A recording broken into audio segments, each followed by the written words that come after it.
Suspense.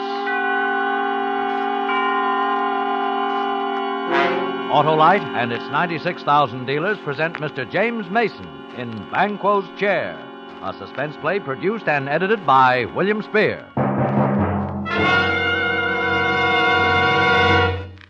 Hello, Wilcox, you happy huckster. Welcome me home. Why, Hap, you old... What's the greatest spark plug engineering miracle in years, Hollow? Well, the wide-gap Autolite resistor spark plug, of course. Why? Because this newest addition to the complete line of regular, transport, aviation, resistor, marine, and model spark plugs, ignition engineered by Autolite, offers special money-saving advantages, like double life under equal conditions compared to spark plugs without the built-in resistor. Right, Wilcox. Why, these sensational wide-gap Autolite resistor spark plugs give greater gas savings, smoother performance, faster starts in cold weather, and it's all due to the 10,000 ohm exclusive Autolite resistor, built right into every Autolite resistor spark plug, which makes practical a wider initial gap setting. Now tell them, Hollow. So, friends, see your friendly Autolite spark plug dealer tomorrow and have him replace worn-out spark plugs with a set of ignition-engineered Autolite spark plugs. And whether you choose the resistor type or the regular type,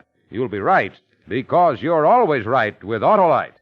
And now, with Banquo's Chair and the performance of James Mason, Autolite hopes once again to keep you in suspense. I will begin by reading to you a recent newspaper cutting about myself. It has a bearing upon the story I'm about to tell you. Please listen. The recent retirement of Sir William Brent from the English criminal investigation has given great joy to all the lawbreakers in our land. For more than 2 decades, Sir William has terrorized the underworld. The ex-head of the English criminal investigation has been the scourge of thieves and murderers. In but one single solitary instance has he been known to confess defeat or to express dissatisfaction with the outcome of his prosecution. This was the now famous Bedford murder case. That news item was written by Arthur Grange, a reporter who had been covering crime trials for years and whom I knew very well indeed. I had not, of course, given up the Bedford case. That, too, is now over. But that the case should be resolved as it was, no one on earth could have foreseen. I'd already made my arrangements with May Wakefield and, of course, with Bedford. Arthur Grange's call came on Wednesday. I just received your wire. I hope you're coming. Well, I am scheduled to go up to Woodsbury on Friday and dine with my sister. How important is this dinner? I don't think you will ever forget it as long as you live. Isn't Turret House the place where Bedford murdered his aunt? You have a good memory. What's it all about? Will you be here, Arthur? You make it sound so mysterious. It will be. Shall I bring my revolver? Yes, I think you should, Arthur. Good night. But Sir William...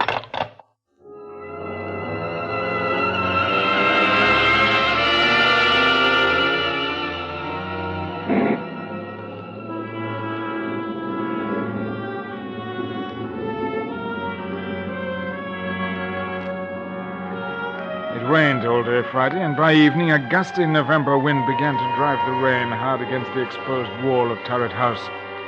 This mansion is a huge red brick, ugly product of Queen Victoria's time. It did not stand gracefully, but squatted at the back of a private road, almost hidden from view by several dripping pine trees. The neighborhood was in decline. Its best days were over. Perhaps mine were, too, I thought as I came down the stairs. But after tonight, it won't matter.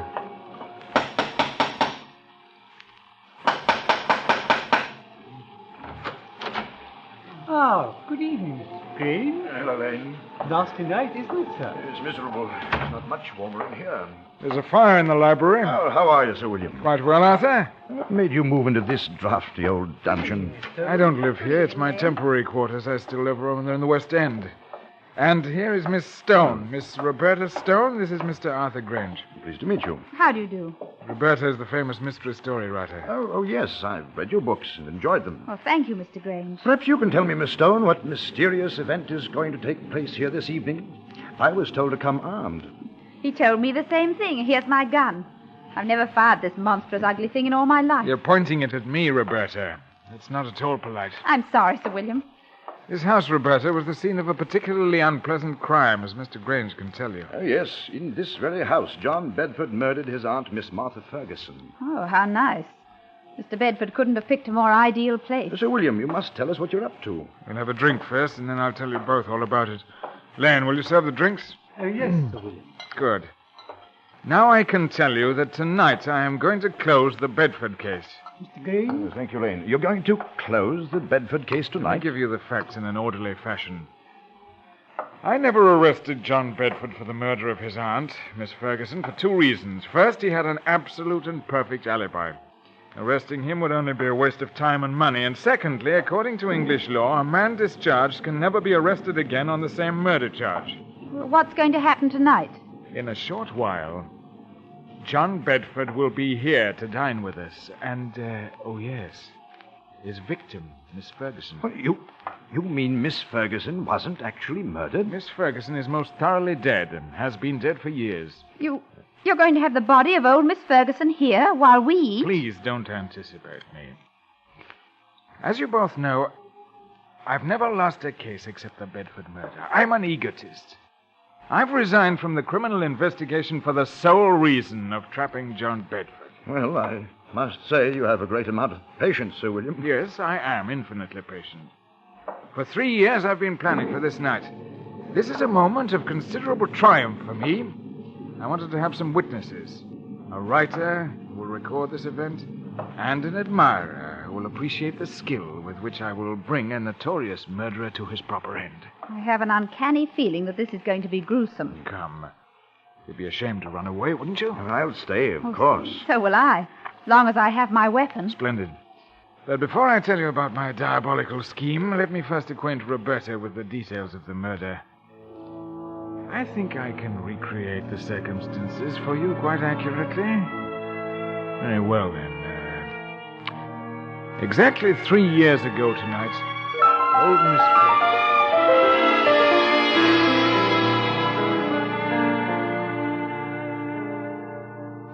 Hilda? Hilda, where are you? Oh, where is that foolish maid? Never around. Yes, Miss Ferguson. Why don't you answer when I call? I was in the kitchen, ma'am. It's after 10 o'clock. You should be on your way home. I was just about to leave. Has my nephew called? No, ma'am.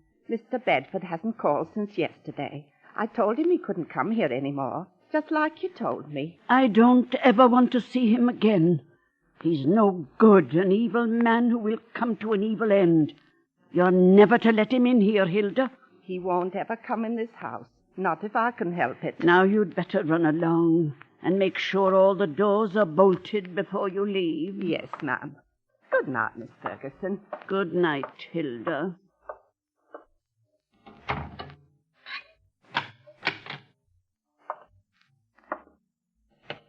Oh, pity about my nephew, John. Such a pity about him. Who's there? Who is it? It's John, Aunt Martha. Your own affectionate nephew. What are you doing in my house? Oh, you're not at all pleased to see me.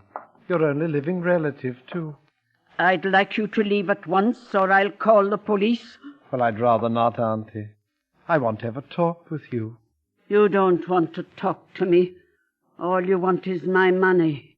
You're putting the whole subject on a very vulgar level. You've had all the money you will ever get out of me. You won't get tuppence after I die. And it may interest you to know that I'm changing my will tomorrow. So I hear, Auntie. You're wearing gloves that... Yes, Auntie. Keep away from me. Oh, no, you're an old woman, Auntie. All that money's no good for you. You can't ever use it, but to me, money is life. And you're going to die soon anyway. No, you're not going to do that. Oh, yes, Auntie, I am, and I'd be doing you a favor. You're old and ill and lonely. Please, no screaming, Auntie. No screaming.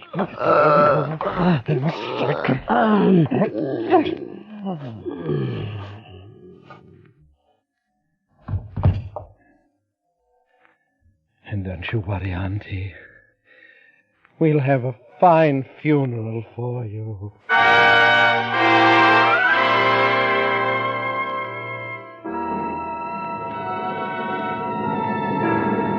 That's pretty much the way old Miss Ferguson was murdered. Her maid, Hilda, found the body the next morning. I immediately went to work on the case. All the evidence pointed to John Bedford. He almost admitted it himself. I had him brought to my office for questioning.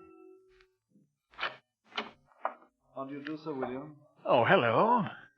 Please come in. Oh, thank you. Cigarette? Oh, thank you. Well, how does it feel to kill your aunt? May I have a light, please?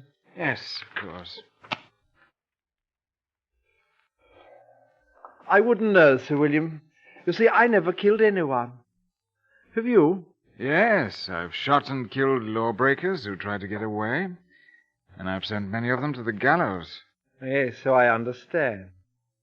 What was your relationship to your aunt? I was her nephew. Very amusing.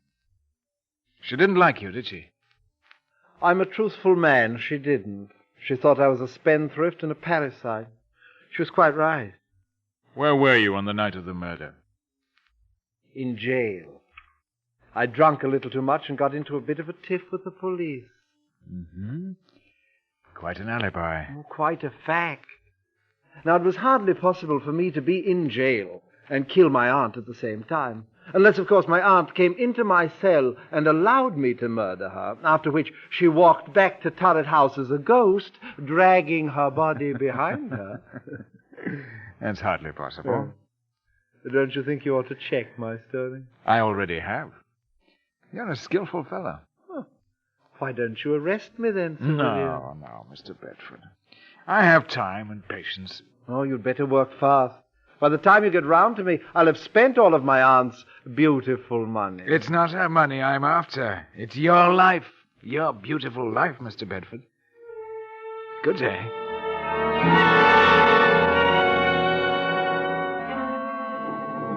Yes, and tonight I shall have him. Tonight, in your presence, he will commit that murder again. And this time I shall arrest him for it.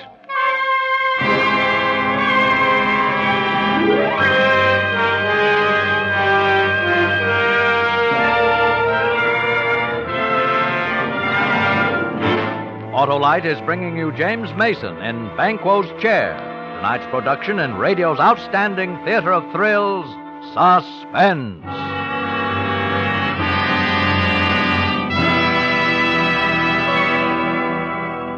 Say, Harlow, while I was on vacation, I used nothing but those miraculous new wide-gap Autolite resistor spark plugs in my car. And what a performance. That's the wide gap Autolite resistor spark plug for you. They're the newest addition to the complete line of regular transport, aviation, resistor, marine, and model spark plugs, ignition engineered by Autolite. Harlow, let me tell you how those wide-gap Autolite resistor spark plugs worked like a charm. Why, of course they did, Hap, just as any Autolite spark plug.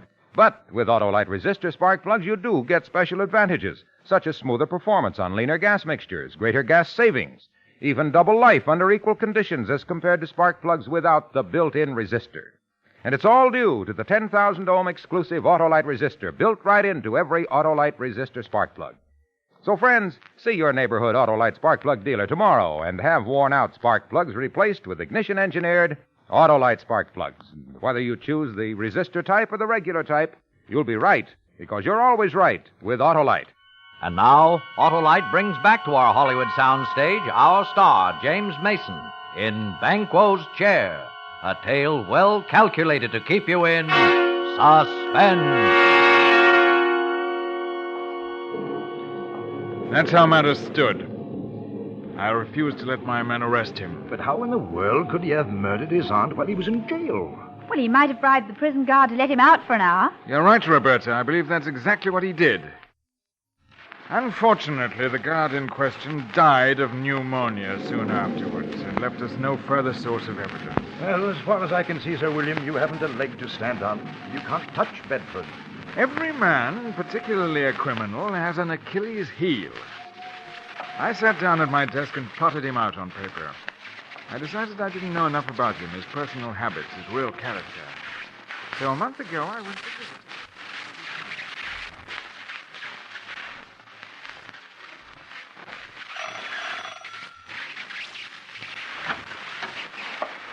Sir William, what a surprise. Want to invite me in? Oh, of course, sir. Please come in. Thank you, Mr. Bedford. Well, I'm really honored to have the great man pay me a visit. You're not after any more clues, I hope. It does get rather tedious, Sir William. Oh, no, not at all. I know when I'm beaten. Well, I don't want to appear smug, sir, but everyone has his Waterloo.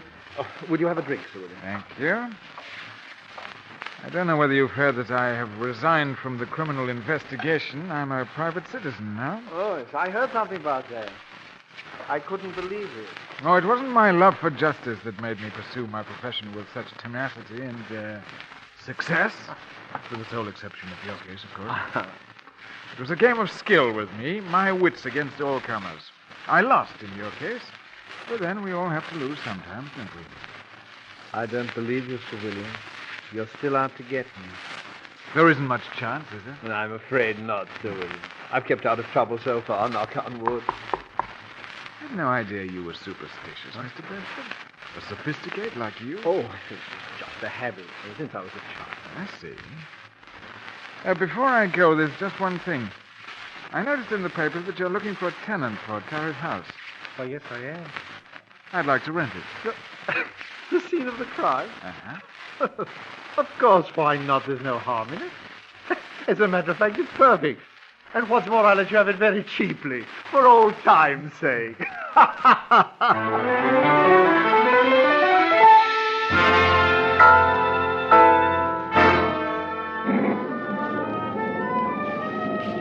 I saw Bedford frequently. Our acquaintance developed into friendship.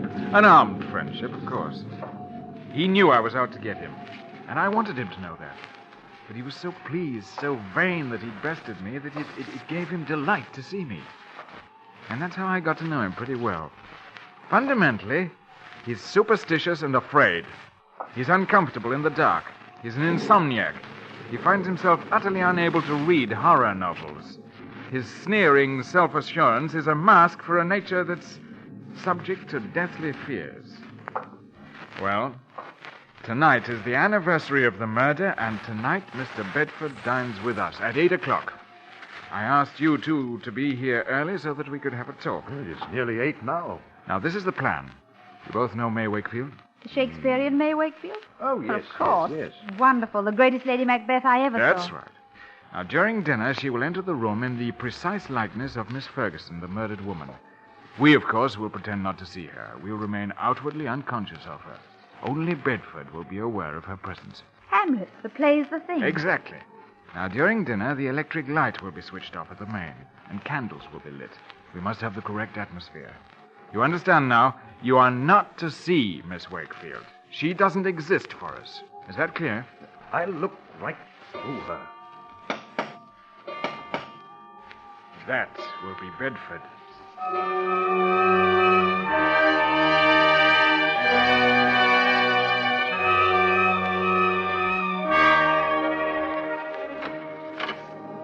Ah, my dear Mr. Bedford.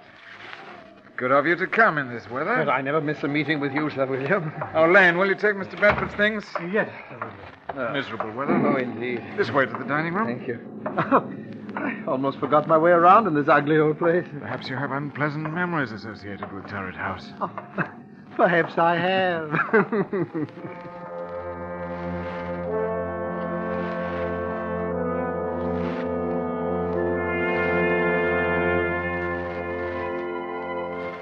John Bedford looked us over with his characteristic arrogance and superiority.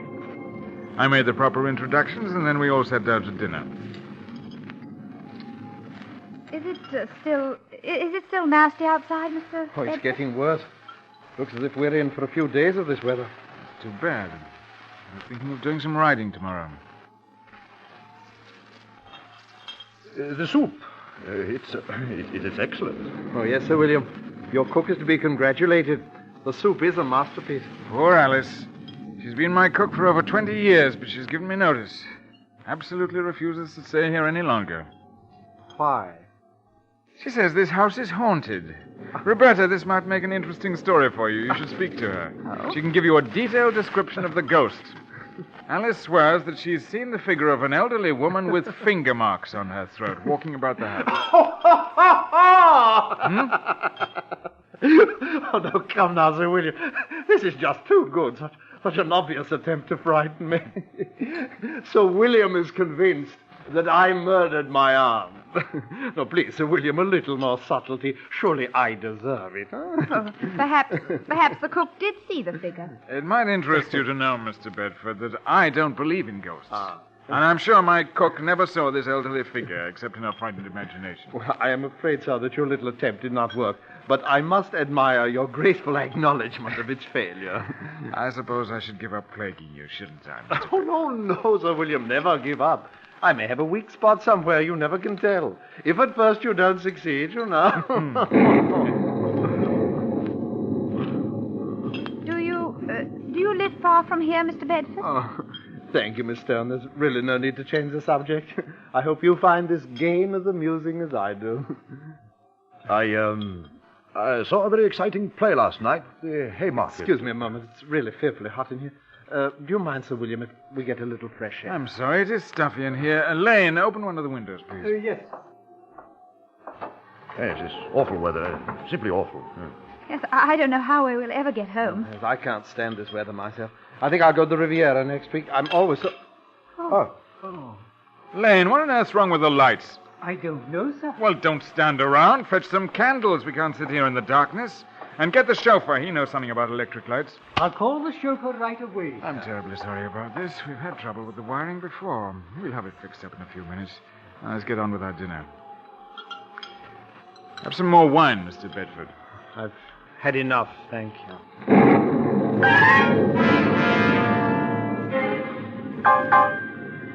It was a tense moment.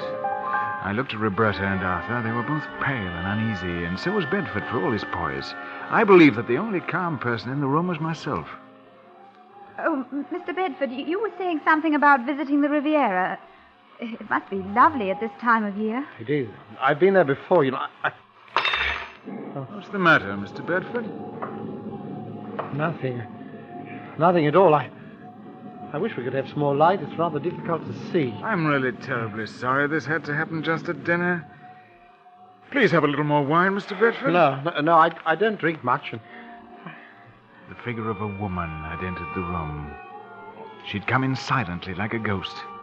It was done so softly, so skillfully, that her presence seemed completely unreal. It was a superb entrance. We all saw her, but we made no sign of recognition. In the dim candlelight, she looked ghastly. It was an incredible piece of makeup. Bedford looked at all of us to see if we'd seen the figure standing a few feet away from him, but we ate our dinner calmly. He looked again, shook his head, and then gulped the wine in front of him. Don't any of you see anything? See what, Mr. Bedford? You know perfectly well what. There she is, just as plain as... What's got into you, Bedford? It's my aunt. My aunt! Perhaps you've had too much wine. Your aunt is dead. You're not seeing ghosts, I hope. Yes. Oh, yes, that's it. I drank too much. I'm not used to drinking. Yes, of course. No, she's coming towards me. Calm yourself, Bedford. I've never seen you like this. There's no one else here. Do you see anyone, Roberta? No, I don't see anyone. No, neither do I. I can't stand it. I'm getting out of here. You're not wearing gloves today, John. Look, she's real. God, did you see her? Can't you hear her? What's come over you? She's touched me. She's touched me. Sit down, Bedford. She's gone to the door. She won't let me out. I'm an old woman. Money is no good for me. I'm lonely, John. Let me by, Aunt Martha. Out of my way. Out of my way. Get away from that door. I'll murder you again. Do you hear, Aunt Martha? I'll kill you again, you old witch. Please let me go. All right, switch on the lights. Officer Graham, come out. Arrest him. You heard his confession. Yes, sir, I did. Put the handcuffs on him. Yes, I've got him, sir. Well, Bedford, it seems that I've finally caught up with you. I'll kill her again. I'll kill her again. I'll kill her again. That wasn't your aunt. That was May Wakefield, the I'll actress. kill her again. I'll kill her again. Take him away, Graham. He's in a state of shock. Well,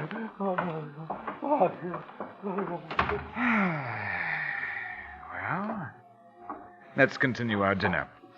I'm sorry for this interruption. Don't think I want to eat any more. Now, don't be squeamish, Roberta. We must celebrate my final case. It's been a long job, but it ended just as I knew it must. I'm most grateful to the both of you for your help. It was a little grim for me. That was the finest piece of acting I've ever seen. May Wakefield certainly knew her part. We must congratulate her. She almost convinced me. She must have removed her makeup by now. Elaine? Yes, sir. Tell Miss Wakefield to come down and join us. We have a fine dinner waiting for her. Excuse me, sir, but this telegram came a little while ago. I didn't want to disturb you during dinner. Let me have it.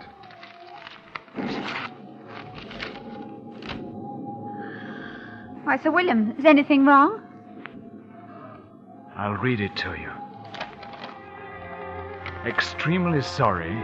Severe influenza makes it impossible for me to leave my bed tonight. Will tomorrow night do? Signed, May Wakefield.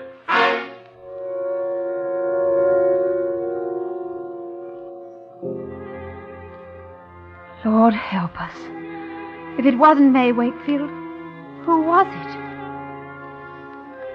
I did not answer. I looked at the staring faces of Roberta and Arthur, and then I turned away. A vein in my temple began to throb. I put my hand to it, and it stopped. I think I'll have some wine. No. Lane, Yes, sir? fetch a bottle of brandy and pour 3 stiff drinks. Better make it 4. I think you need one, too.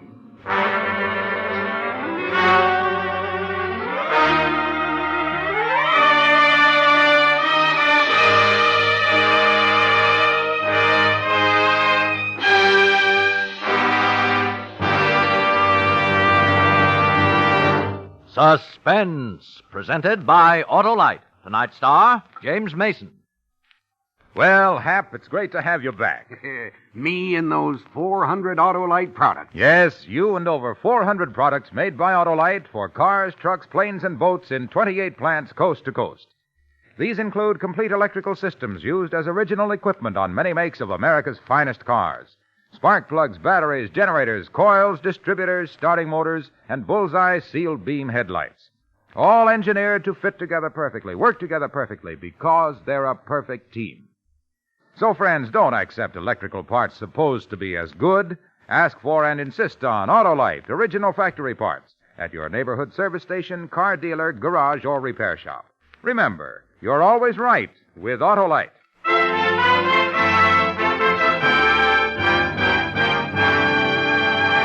Next Thursday for Suspense, our star will be Alan Ladd.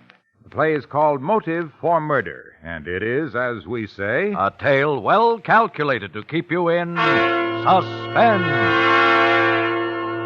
Tonight's Suspense play was produced and edited by William Spear and directed by Norman MacDonald. Music for Suspense is composed by Renee Garrigank and Lucian Morawek and conducted by Lud Gluskin. Banquos Chair was adapted for radio by Sigmund Miller from a short story by Rupert Croft Cook. James Mason can soon be seen in the Universal International picture One Way Street. In the coming weeks, you will hear such stars as Ronald Reagan and Ginger Rogers. And don't forget, next Thursday, same time, Autolite will present Suspense, starring Alan Ladd. You can buy Autolite resistor or regular spark plugs, Autolite stay-full batteries, Autolite electrical parts at your neighborhood Autolite dealers. Switch to Autolite. Good night. This is CBS, the Columbia Broadcasting System.